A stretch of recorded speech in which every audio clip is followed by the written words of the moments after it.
Hello बच्चों, आज अपन class 9 का चैप्टर 6 साइंस का उत्तक या टिश्यू के बारे में बात करेंगे। आज अपन टिश्यू के बारे में बात करेंगे कि टिश्यू क्या होता है, टिश्यू कितने प्रकार का होता है और उनके कार्य, इनके बारे में आज अपन बात करेंगे। ठीक है, तो सबसे पहले बात करते हैं कि उत्तक होता कहाँ है, मतलब पाया कहाँ जाता है। तो देखो, आप अगर अपनी बात करें ना तो उत्तक अपने शरीर में मांसपेशियों में, जोड़ों में, टेंडन, यह भी आप क्या है इन सभी भागों में पाया जाता है, रक्त वाहिकाओं में पाया जाता है, अपने बॉडी के अंदर पाया जाता है। ठीक है, उत्तक अपने बॉडी के अंदर पाया जाता है।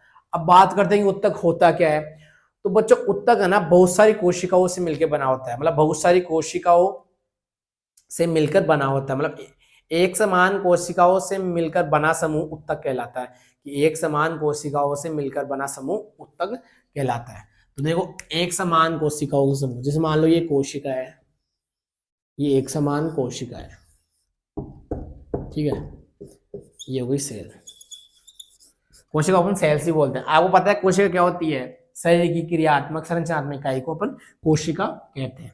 तो देखो, एक समान कोशिकाओं से मिलकर बना समूह, ये क्या कहेंगे, उसको अपन कह देंगे उत्तक। ठीक है, तो अब इसके अंदर कुछ इंपॉर्टेंट बातें भी होती है कि इनकी उत्पत्ति है ना वो समान होती है, इनकी उत्पत्ति है ना समान होती है और एक विशेष कार्य को करते हैं, और यह एक विशेष कार्य को करते हैं।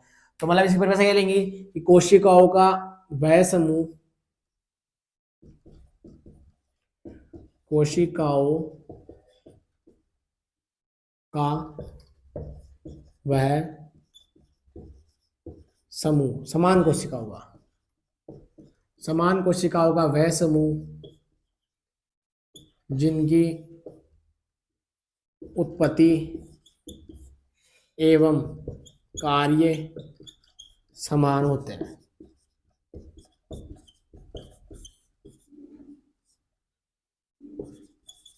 वह उत्तक कहलाते हैं। ठीक है, तो इसकी परिभाषा क्या हो गई कि समान कोशिकाओं का वह समूह जिसकी उत्पत्ति एवं कार्य समान होते हैं, वह उत्तक कहलाते हैं। ये बात हो गई अपनी उत्तक की। कि देखो, इसके अंदर ये है ना इनकी आकृति। अब बात करते हैं आकार। तो इनका देखो आकार सबका समान है, ये देखो इनका आकार सबका समान है, इनकी संरचनाएं भी समान है। तो इनमें आकार और संरचनाएं भी समान होती है, परंतु कभी अगर इनमें आकार में कुछ जगह इनके आकार में भी असमानता पाई जाती है, परंतु कभी भी उत्पत्ति और कार्य असमान नहीं पाए जाएंगे, उत्पत्ति और कार्य एक समान ही होंगे। अब जैसे अपन उत्पत्ति की बात करते हैं, तो जैसे अपनी हार्ट की उत्पत्ति है ना मेसोडर्म से होती है, उसी प्रकार इनकी उत्पत्ति है ना समान होती है। अब कार्य, ये एक विशेष कार्य करते हैं। ठीक है, जैसे कुछ कोशिकाओं मिलके पाचन का काम करती है, कुछ कोशिका मिलके तंत्रिका का काम करेगी, कुछ उत्तक मिलके ये। अब अपन बात करते हैं, आपको पता है कि सेल्स है ना को शरीर की संरचनात्मक और क्रियात्मक इकाई है। कोशिका से मिलकर शरीर बनाता है, तो सबसे सूक्ष्म छोटी इकाई है। तो कोशिका होती है ना सेल्स, तो कोशिकाओं से मिलकर बना होता है उत्तक। ठीक है, कोशिकाओं से मिलकर बन जाएगा उत्तक, उत्तक से मिलकर बन जाएंगे अंग, अपने उत्तक से मिलकर बनेगा अंग, और अंग से मिलकर बनेगा अपना अंग तंत्र। जैसे अंग से मिलकर अपना अंग तंत्र बन जाएगा, जैसे पाचन तंत्र। ओके, जैसे सारे अंग मिलकर बना देंगे पाचन तंत्र, जैसे आमाशय, छोटी हाथ, बड़ी हाथ, ये सब मिलकर बना देगी अंग तंत्र। और अंग तंत्र मिलके ना अपना शरीर बना देंगे, जैसे श्वसन तंत्र, परिसंचन तंत्र, ये सारे तंत्र मिलके अपना शरीर बना देगी। तो अपन सेल से शुरू करते हैं, फिर सेल्स बहुत सारी कोशिका मिलके उत्तक का निर्माण कर देगी, फिर उत्तक मिलकर अंग का, फिर अंग तंत्र का और शरीर का। ये बात हो गई अपनी उत्तक की। ठीक है, एक बार आप ये उतार लो, फिर आगे बढ़ो।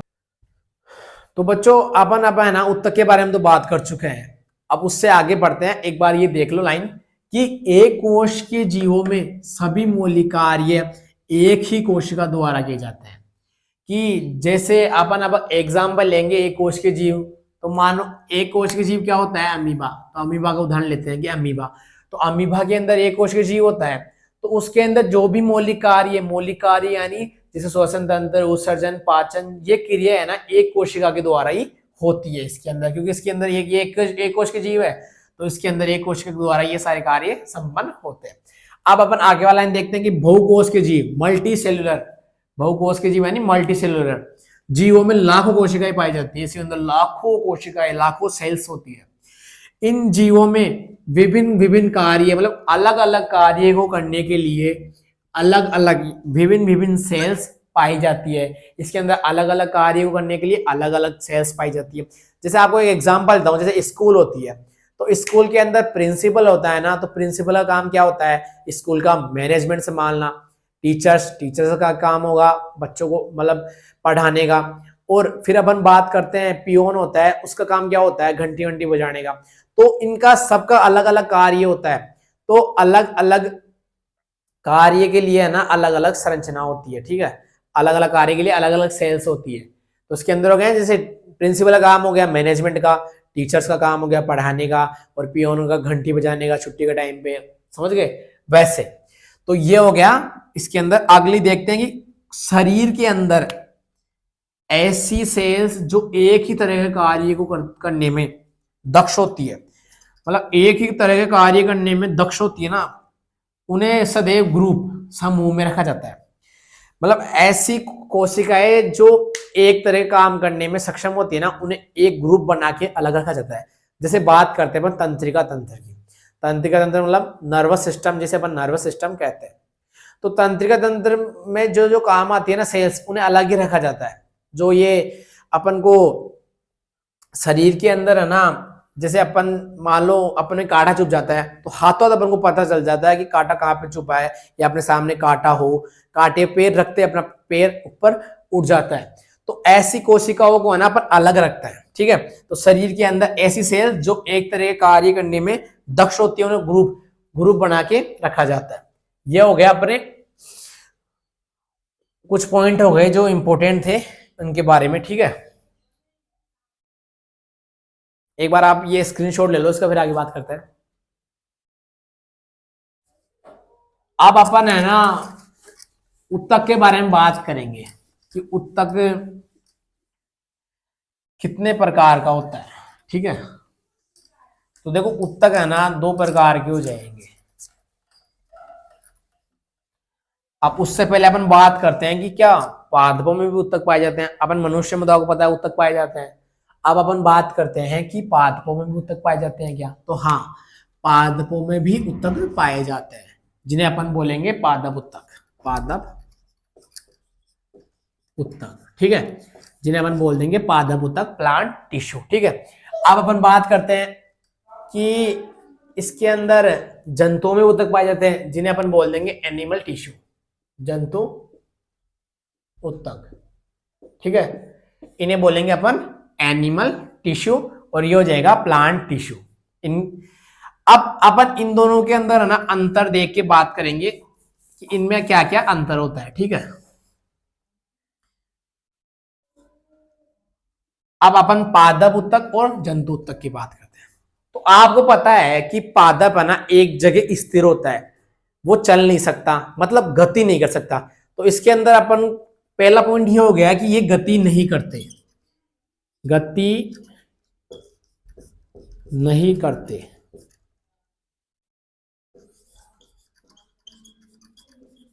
ठीक है। पादप उत्तक गति नहीं करते हैं, वो एक जगह स्थिर होकर प्रकाश संश्लेषण द्वारा अपना भोजन पोषण प्राप्त कर लेते हैं। परंतु आपको पता है जंतु उत्तक, जंतु उत्तक है ना मतलब ये स्थिर नहीं होते, ठीक है, जंतु उत्तक। तो आपको पता है कि जंतु है ना एक जगह स्थिर हो नहीं सकते, वो भोजन के लिए आवास के लिए एक जगह से दूसरी जगह जाते हैं। तो मतलब इनके अंदर गति होती है, ये गमन करते हैं, तो अपन लिख देंगे इनके अंदर गति होती है, गति होती है। ये हो गया इसके अंदर कि इसके अंदर तो अपन लिख देंगे गति नहीं होती, मतलब गमन, और इसके अंदर गमन होता है, इसके अंदर गमन नहीं होता है, ठीक है। अब अपन अगली बात करते हैं कि पादप उत्तक के अंदर ना मृत और जीवित दोनों प्रकार की कोशिकाएं पाई जाती है। मृत एवं जीवित दोनों प्रकार कोशिकाएं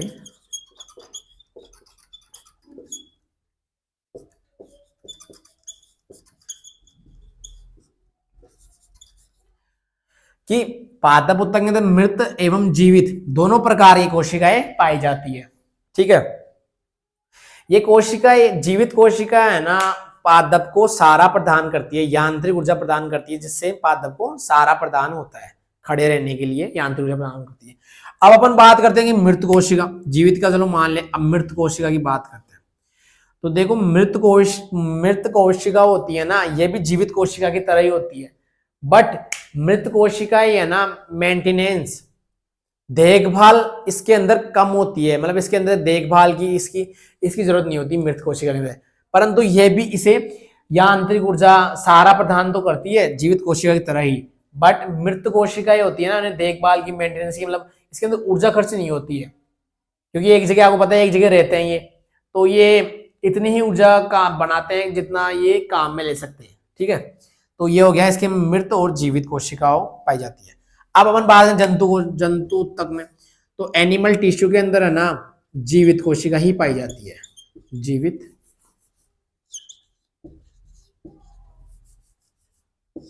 जीवित कोशिका, जीवित सेल्स पाई जाती है। ठीक है, इसके अंदर मृत और जीवित दोनों पाई जाती है, और इसके अंदर जीवित कोशिका ही पाई जाती है। ठीक है, अब अपन बात करते हैं पादप उत्तक में ऊर्जा की। तो आपको पता है कि इसके अंदर ये एक जगह स्थिर होकर अपना जो भी काम होता है, पाचन का, भोजन बनाने का, जो भी काम होता है वो एक जगह स्थिर होकर करते हैं। ठीक है, पादप अपना काम एक जगह स्थिर होकर करते हैं, जैसे यहां से आपको पता हिल तो नहीं सकते, तो ये एक जगह स्थिर होकर अपना पूरा काम करेंगे, तो इनको ऊर्जा की आवश्यकता इनकी तुलना में कम होती है, तो अपन लिखेंगे ऊर्जा की आवश्यकता कम होती है।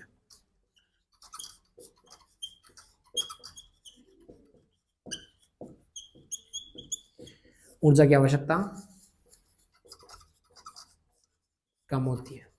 ठीक है, इसके अंदर ऊर्जा की आवश्यकता कम होती है, और एक मृत कोशिका भी पाई जाती है जो देखभाल मतलब मेंटेनेंस होता है ना वो कम लेती है, तो उससे भी अपन को ऊर्जा बचती है अपने पास। फिर अपन बात करते हैं जंतु उत्तक में।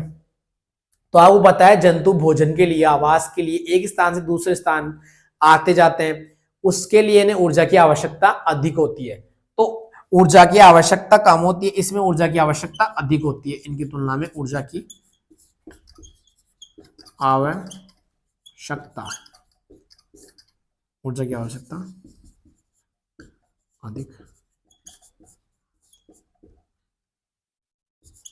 यह हो गया ऊर्जा की आवश्यकता अधिक होती है। अब अपन फोर्थ पॉइंट की बात करते हैं, वृद्धि, ग्रोथ। ठीक है, अब आपको पता है कि पादप पौधे होता है ना, समान वृद्धि नहीं करते, कोई डाली लंबी होती है, कोई डाली छोटी होती है, कोई पत्ती बड़ी होती है, कोई पत्ती छोटी होती है, तो पादप के अंदर कभी भी समान वृद्धि नहीं हो पाती है। तो इसमें वृद्धि कैसी होगी? असमान, तो अपन लिख देंगे असमान। ठीक है, इसके अंदर लिख देंगे असमान। फिर अपन जंतु उत्तक की बात करते हैं, तो आपको पता है कि जंतुओं में जैसे अपन को मान लो अपना एक हाथ है ना दूसरे हाथ के बराबर होता है, अपना एक पैर दूसरे पैर के बराबर होता है, तो जंतुओं के अंदर वृद्धि जो ग्रोथ होती है ना वो समान रूप से होती है, ऐसा नहीं एक हाथ छोटा है एक हाथ बड़ा है, ऐसा नहीं होता है। तो इसके अंदर वृद्धि कैसी होगी? इसके अंदर वृद्धि है ना समान होती है। इसके अंदर है ना पादप उत्तक और जंतु उत्तक है ना, इसके बारे में 4 पॉइंट है। ये 4 पॉइंट आराम से आप याद कर लोगे ना, तो इसके बारे में आराम से आप मन से भी लिख सकते हो बाद में बाकी। तो ये मेन 4 पॉइंट है कि गति की, एक तो ये गति नहीं कर सकते, ये गति कर सकते हैं, ये मृत और जीवित से मिलके बने होते हैं, ये जीवित से मिलके बने होते हैं। फिर बात है ऊर्जा, इन्हें ऊर्जा की आवश्यकता कम होती है क्योंकि ये स्थिर होते हैं, ये गति नहीं करते हैं, इसलिए इनको ऊर्जा की आवश्यकता कम होती है। इनको ऊर्जा की आवश्यकता अधिक होती है क्योंकि गति करते हैं, गमन करते हैं। फिर बात करते हैं वृद्धि, तो इनमें वृद्धि असमान होती है, इनमें वृद्धि समान होती है। ठीक है, तो ये पादप उत्तक और जंतु उत्तक के बारे में अंतर हो गए। अब अपन बात करेंगे पादप उत्तक के बारे में। एक बार आप ये स्क्रीनशॉट ले लो इसका।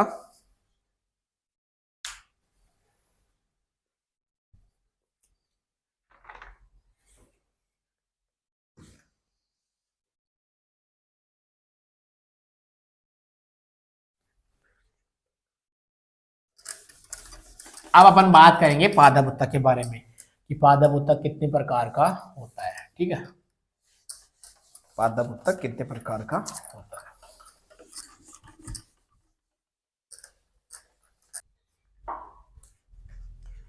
हेलो बच्चों, पादप उत्तक है ना, पादप उत्तक दो प्रकार का होता है, विभजितक और स्थायी उत्तक। ठीक है, विभजित मतलब विभाजन करने वाले उत्तक, और स्थायी उत्तक ये विभाजन नहीं करते हैं। अब अपन बात करते हैं शीरस्थ विभजितक, अंतर्विश्व विभजितक और पार्श्व विभजितक। ये विभजितक के प्रकार है, जिसे अपन ऐसे भी याद कर सकते हैं SAP, यानी विभजितक SAP। ठीक है, शीरस्थ, अंतर्विष्ट और पार्श्व। आप फिर बात करते हैं स्थायी उत्तक। तो स्थायी उत्तक दो प्रकार के हो जाएंगे, सरल स्थायी उत्तक, जटिल स्थायी उत्तक। अब सरल स्थायी उत्तक तीन प्रकार के होंगे, मृदुतक, स्थूल कोणोत्तक और दृढ़ोत्तक। अब इसको कैसे याद कर सके, MSD मतलब सरल MSD, सरल MSD। M यानी मृदुतक, S यानी स्थूल कोणोत्तक, D यानी दृढ़ोत्तक। इसी प्रकार अपन जटिल को भी देखते हैं, तो जटिल दो प्रकार का होगा, जाइलम और फ्लोएम। जाइलम और फ्लोएम मतलब जटिल JF, जटिल JF। तो ये इसकी ट्रिक है पादप उत्तक। तो अपन ने अभी है ना पादप उत्तक के बारे में, उनके प्रकार के बारे में तो देख लिए। अब जो अपन पादप उत्तक के प्रकार थे ना, विभजितक, स्थायी उत्तक, उनके बारे में अपन प्रॉपर्ली देखेंगे कि क्या होता है। तो देखो, आपको बेसिकली पता है कि पादप उत्तक है ना, वो दो प्रकार का हो जाएगा, विभजितक और स्थायी उत्तक।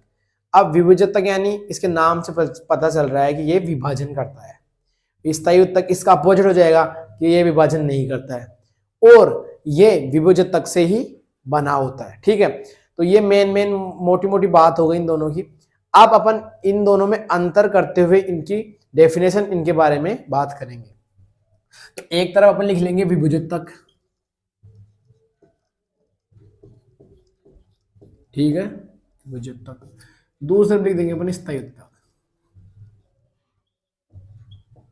अपना स्थायी उत्तक। ठीक है, तो विभजितक का आपको बता ही दिया कि ये विभाजन करते हैं, और ये स्थायी उत्तक ये विभाजन नहीं करते। ठीक है, और ये विभजितक से ही मिलके बने होते हैं। ठीक है, अब इसके अंदर फर्स्ट अपन इसके अंदर है ना अंतर देखते हुए इनके बारे में अपन बात करेंगे।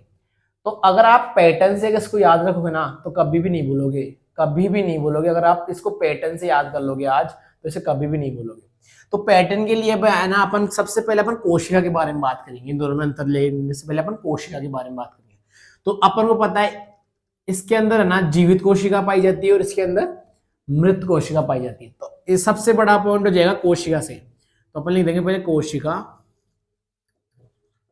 अब कोशिका इसमें कौन सी पाई जाएगी, जीवित। तो अपन लिख देंगे जीवित कोशिका ही पाई जाती है।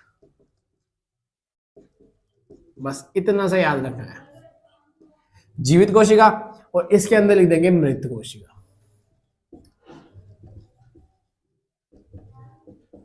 इसके अंदर मृत कोशिका पाई जाती है, इसमें जीवित कोशिका पाई जाती है। अब अपन कोशिका के बारे में बात कर लिए, तो कोशिका के अंदर क्या पाया जाता है, केंद्रक। अब केंद्रक के बारे में देखेंगे, तो अब देखेंगे अपन केंद्रक।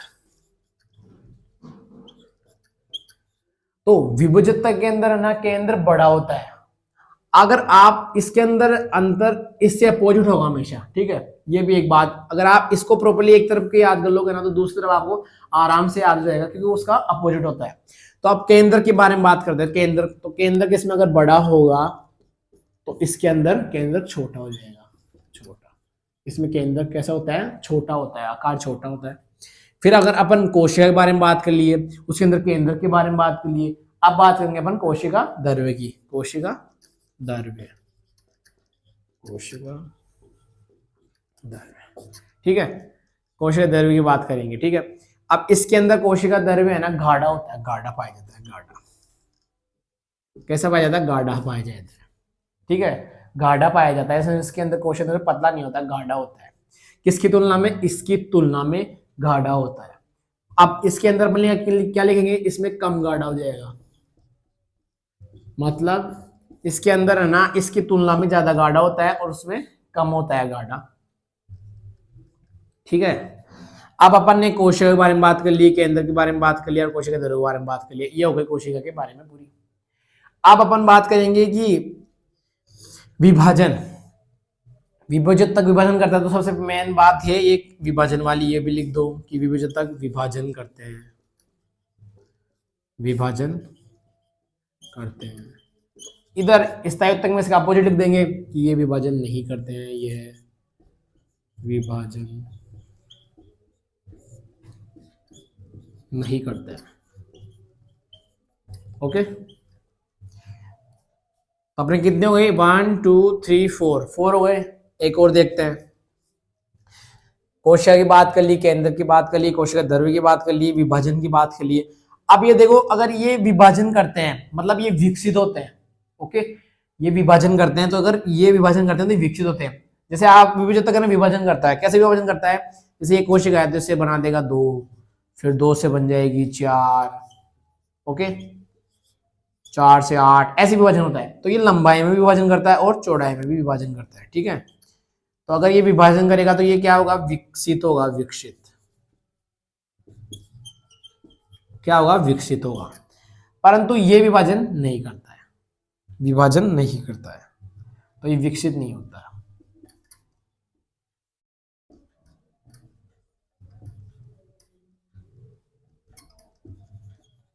विकसित नहीं होता, या इसको अपन वयस्क भी बोल सकते हैं, वयस्क। तो वयस्क बोल दो आप, ये वयस्क होते हैं और ये वयस्क नहीं होते हैं।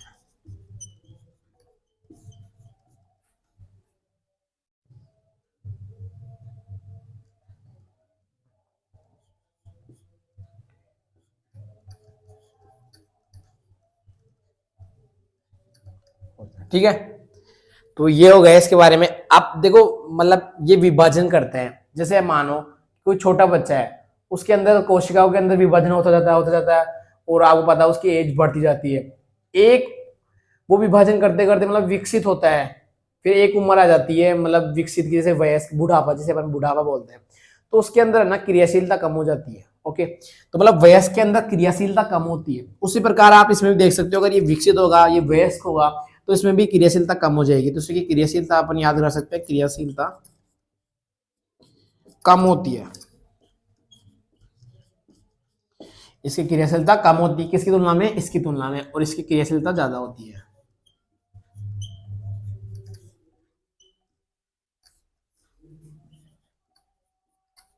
ले लो, इसकी क्रियाशीलता ज्यादा होती है। तो ये कुछ पॉइंट है, ये अगर आप याद कर लो ना तो आराम से आपको अच्छे नंबर मिल जाएंगे, आप कभी भी नहीं भूलोगे। लेकिन इस पैटर्न में याद करना, जैसे कोशिका, फिर कोशिका अंदर केंद्र, केंद्र के अंदर कोशिका द्रव्य, ये हो गए 3 पॉइंट आपके पक्के। अगर इसके अंदर ये होगा तो इसका इधर अपोजिट लिखना है अपन को, ये सबसे बड़ी बात, ठीक है। तो फिर बाद में विभाजन का एक है पॉइंट है, विभाजन करता है, ये विभाजन नहीं करते हैं। ये विकसित का हो गया, आपको पता है विभाजन करते हैं, ये लंबाई में विभाजन करते हैं और चौड़ाई में विभाजन करते हैं, विकसित होते हैं, वयस्क होते हैं। और क्रियाशीलता इनकी कम होती है, क्योंकि वयस्क है, वयस्क यानी आप बूढ़े से याद कर सकते हो, बूढ़े बूढ़े व्यक्ति आप जल्दी काम करोगे, बूढ़े व्यक्ति जल्दी काम करेंगे आप तो अगर आप इस तरह से इनको याद करोगे ना तो कभी नहीं भूलोगे, एक पैटर्न वाइज इसको अगर आप याद करोगे, ठीक है। तो आप विभजित तक और स्थायित्व तक में अंतर हो गया है। अब इनके अंदर अपन विभजित तक के बारे में बात करेंगे, इसके प्रकार के बारे में बात करेंगे, फिर अपन स्थायित्व तक के बारे में और उसके प्रकार के बारे में बात करेंगे, ठीक है। आप एक बार इसका स्क्रीनशॉट ले लो।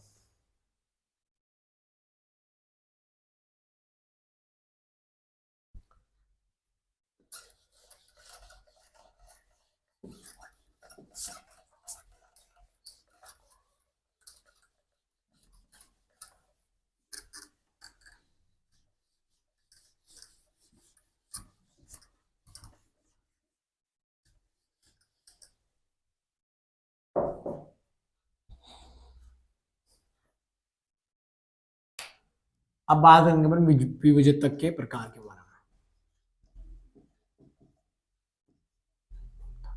विभुजतक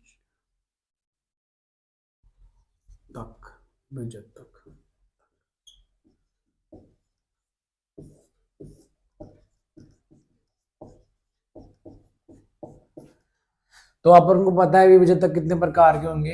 इसके अंदर फर्स्ट आ जाएगा, चलो उससे पहले मुझे लगता है कि आप बोर हो रहे होंगे, आपको है ना मैं एक चुटकुला सुनाता हूँ, ठीक है, फिर अपन बात करेंगे विभुजतक के प्रकार के बारे में। तो ये एक है, सुनना। मैडम बच्चों से बोलती है कि चलो सब बच्चे कॉपी पर बैटरी का चित्र बनाओ। तो सब बच्चों ने अपना चित्र बना के दिखा दिया।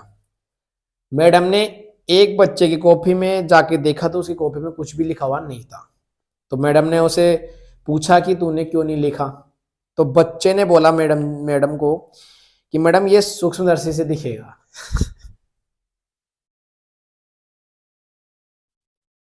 ठीक है,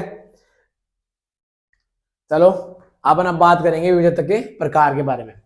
तो विभुजतक के प्रकार में फर्स्ट उसका नाम होता है शीर्षस्थ।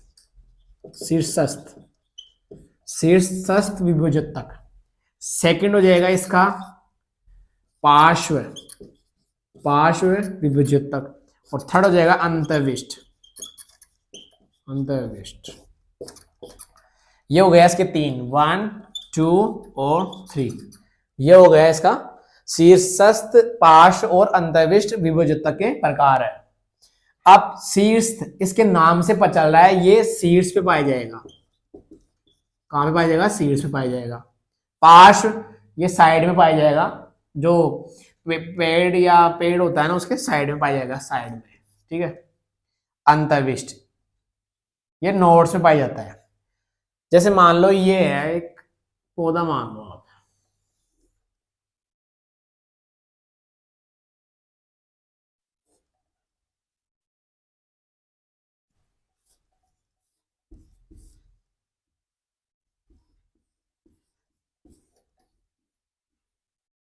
ठीक है।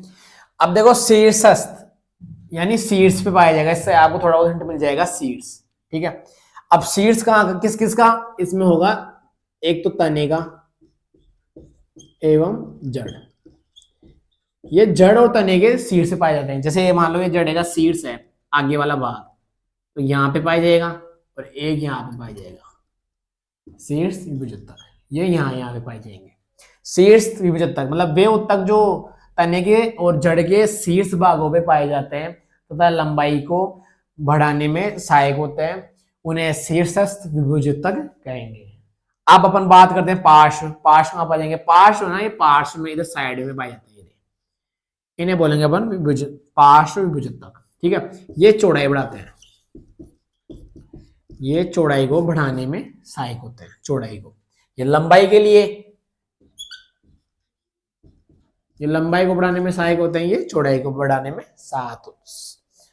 अब बात करते हैं अंतर्विष्ट। अंतर्विष्ट होते हैं ना, ये नोड्स, नोड्स के रूप में पाए जाते हैं। मान लो ये नोड्स होते हैं पेड़ में, आपने कभी देखा होगा किसी के अंदर ये नोड्स होते हैं, तो यहाँ पे पाया जाता है अंतर्विष्ट, या ये इसे बोलते हैं अंतर्विष्ट। ये हो गया अंतर्विष्ट। ठीक है, ये हो गया अंतर्विष्ट। तो देखो नाम से पता चल रहा है शीर्षस्थ यानी शीर्ष पे पाया जाएगा, किसके? तने और जड़ दोनों के शीर्ष पे। क्योंकि आपको पता है इधर भी ग्रोथ होती है, ऊपर भी ग्रोथ होती है, सभी पौधे की ऊपर ग्रोथ होगी, पौधे की दोनों तरफ ग्रोथ होती है, ऊपर और नीचे। पार्श्व में आ गया चौड़ाई यानी साइड, साइड में पाया जाएगा। पार्श्व, पार्श्व यानी साइड में पाया जाएगा। और अंतर्विष्ट नोड्स, ये नोड्स होते हैं, इन नोड्स में पाया जाता है ये अंतर्विष्ट। ठीक है, ये हो गया विभुजतक के प्रकार के बारे में। आप उतार लो एक बार विभुजतक।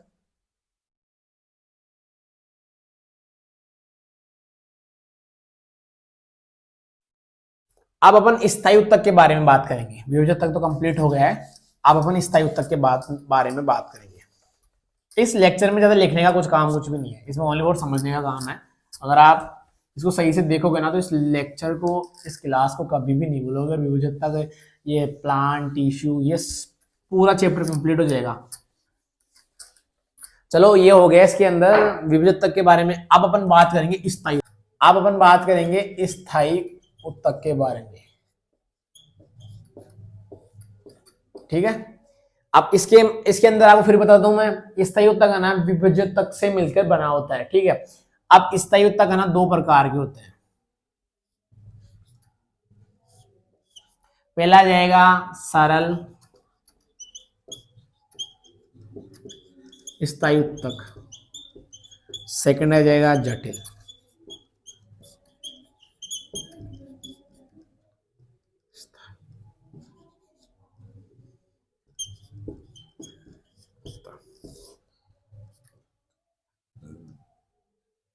ये हो गया जटिल और ये सरल स्थायी ऊतक। स्थायी ऊतक दो प्रकार के हो जाएंगे, फर्स्ट हो जाएगा सरल स्थायी ऊतक और सेकंड हो जाएगा जटिल स्थायी ऊतक, ठीक है। आपको पता चल रहा है नाम से सरल और जटिल, इन दोनों का नाम का अंतर है, स्थायी ऊतक और स्थायी ऊतक सेम है, ठीक है। अब इसके अंदर सरल स्थायी ऊतक और इसके अंदर अंतर क्या है, तो ये एक ही प्रकार की कोशिकाओं से मिलकर बने होते हैं। यह एक ही प्रकार की सेल्स या कोशिका से मिलकर बने होते हैं, ठीक है। यह एक ही प्रकार के सेल्स कोशिकाओं से मिलकर, सेल्स या कोशिकाओं से मिलकर बने होते हैं। अब आपको पता है सरल जटिल, इन जो भी अंतर ज्यादा देखा जाता है ना उनके अंदर अपोजिट होता है, तो इसका अपोजिट याद कर लेना। आप अगर ये याद रखोगे ना तो आपको इसका दूसरा आराम से याद हो जाएगा। ये एक ही प्रकार की सेल्स से मिलकर नहीं बने होते हैं, तो इसमें लिख देंगे ये सेम सेल से मिलकर नहीं बने होते हैं, तो यह सेम सेल्स से मिलकर नहीं बने हैं, मतलब एक ही प्रकार की कोशिकाओं से मिलकर नहीं बने होते हैं, बस इसके अंदर इस नहीं का अंतर है।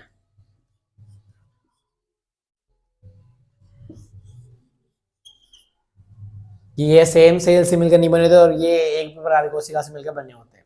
तो ये सरल और जटिल के बारे में हो गया। अब अपन सरल ऊतक के बारे में देखते हैं कि सरल ऊतक कितने प्रकार का होता है। मैंने जब आपको प्रकार बताए थे ना तो वहां पे साफ साफ मैंने इसको याद करने की ट्रिक बताई थी कि आप इसको ऐसे याद कर सकते हो, सरल MSD, सरल MSD। तो सरल MSD, सरल MSD, इस नाम से आप याद कर सकते हो। M यानी मृदुतक, मृदुतक, मृदुतक हो गया फर्स्ट। सेकंड हो जाएगा मृदुतक हो गया फर्स्ट, और सेकंड है S स्थूल कोणोत्तक, स्थूल कोणोत्तक, स्थूल कोणोत्तक। और थर्ड हो जाएगा इसके अंदर MSD दृढ़ोत्तक, ठीक है, स्थूल मृदुतक। अब मृदुतक होता है ना, ये भोजन को पचाने में काम में आता है, भोजन को पचाने में।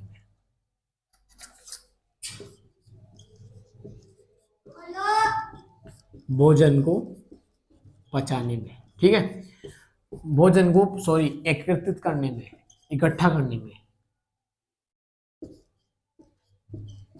एकत्रित करने में काम में आता है। मृदुतक भोजन को एकत्रित करने में काम में आता है। जैसे मृदुतक अपन कैसे बात करेंगे, जैसे एरिकाइमा, एरिकाइमा, और दूसरा हो जाएगा क्लोरो। दूसरा देखो फर्स्ट हो जाएगा इसमें एरिकाइमा,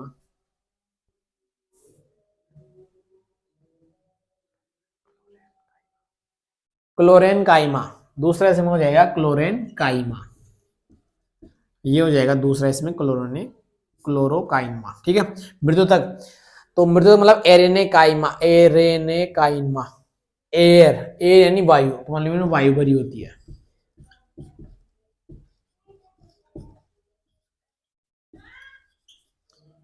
और दूसरा जो है क्लोरोकाइमा, यानी इनमें क्लोरोफिल भी पाया जाता है, क्लोरोफिल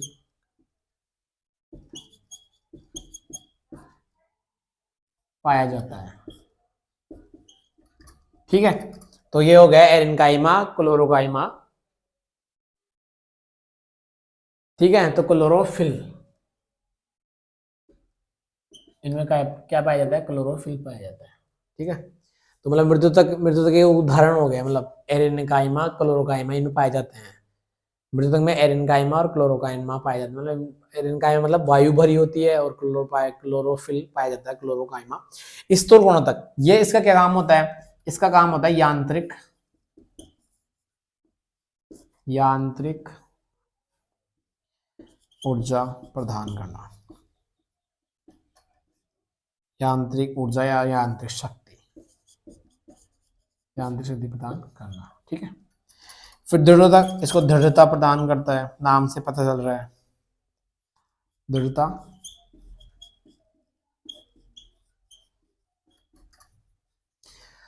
तो ये हो गया सरल स्थायी उत्तक, मृदुतक MSD, यानी मृदुतक, स्थूल कोणों तक और दृढ़ोतक।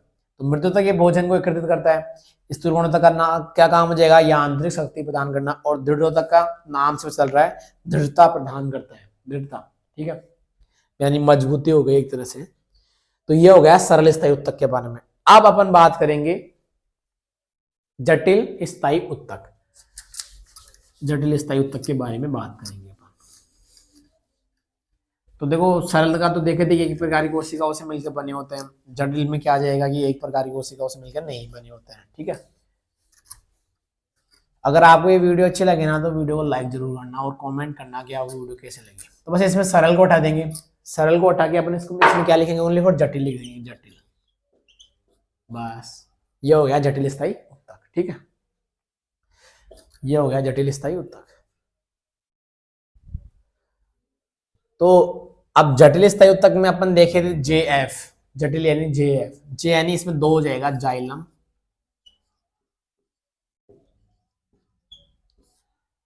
और फ्लोएम।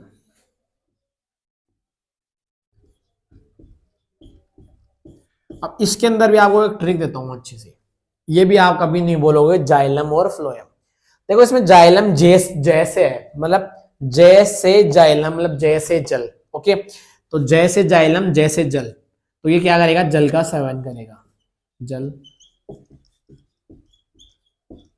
ठीक है, अब जाइलम की बात हो गई, जैसे जाइलम जैसे जल, जैसे अपन लिख दोगे जैसे जाइलम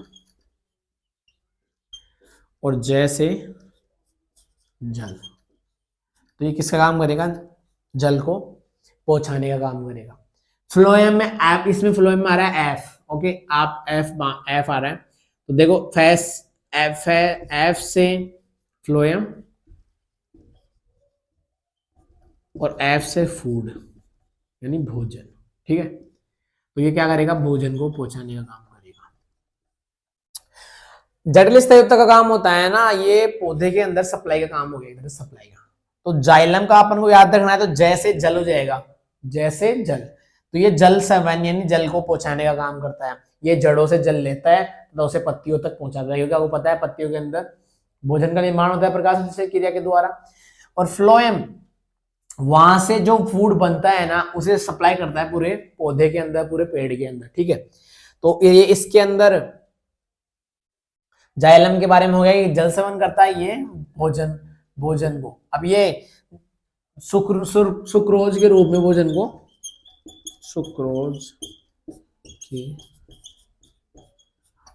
ये सुक्रोज के रूप में भोजन को एक जगह से दूसरे स्थान पे पहुंचाता है। अब जाइलम की बात करें ना, तो जाइलम है ना एक दिशीय होता है। अब वो कैसे, जैसे मान लो ये पौधा है, ठीक है, तो ये जड़ों से जल लेता है तथा उसे ऊपर पहुंचाता है पत्तियों तक। ठीक है, तो अब ऐसे तो है ही नहीं, नीचे से पहुंचाएगा ऊपर तक, तो वो वापस नीचे नहीं आएगा, तो एक दिशा में हो रहा है, तो ये एक दिशा हो जाएगा, एक। तो ये कैसे होता है, एक दिशीय, एक दिशा में होता है। जैसे यहाँ से जड़ यहाँ से जल लेता है, तो यहाँ से पहुंचाता यहाँ तक पहुंचा देता है। ठीक है, लेकिन ये जल वहां वापस ऊपर से नीचे नहीं आता है, क्योंकि ये यहाँ से सप्लाई करता हुआ आता है। ठीक है, अब इसकी बात करते हैं तो फूड, आपको पता है फूड कहाँ बनता है, फूड है ना पत्तियों के अंदर बनेगा, भोजन पत्तियों के अंदर बनेगा। मान लो यहाँ पे भोजन बन रहा है, तो भोजन को सब जगह सप्लाई करना पड़ेगा, ऊपर भी करना पड़ेगा, नीचे भी करना पड़ेगा, चारों तरफ करना पड़ेगा। तो ये कितनी दिशीय हो जाएगा, दो दिशीय हो गया, दो दिशा में करेगा तो द्विदिशीय, कितनी दिशा में करेगा तो द्विदिशीय हो गया। ठीक है, ये हो गया इनके बारे में जाइलम और फ्लोएम के। इसके अंदर आप ये बात याद रख सकते हो, ये जाइलम है ना, ये जाइलम तंतु और चालनी कोशिकाओं से मिलकर बना होता है, और इसके अंदर है ना साती कोशिका है, फ्लोएम तंतु, इनसे मिलकर बना होता है। एक बार आप ये उतार लो।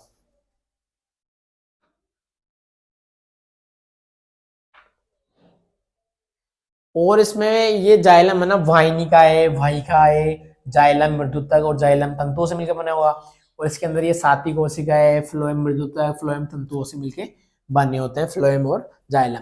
ये है ना पूरा जो प्लांट टिश्यू है ना ये कंप्लीट हो चुका है, प्लांट टिश्यू वाला पार्ट। अब बचा है जो एनिमल टिश्यू वाला पार्ट बचा है इसके अंदर, बाकी ये हाफ चैप्टर कंप्लीट हो चुका है यहाँ पे। इसके अंदर ट्रिक्स बहुत सारी है, इसके अंदर थ्योरी बिल्कुल भी नहीं है, आप ट्रिक्स से इसको आराम से समझ सकते हो। तो ये पार्ट है ना इसका कंप्लीट हो गया, फर्स्ट पार्ट। सेकंड पार्ट, अगला पार्ट जल्दी मिल जाएगा आपको चैनल पे। ठीक है, अगर वीडियो अच्छी लगे तो लाइक करें और अपने दोस्तों को शेयर करें। ठीक है, थैंक यू।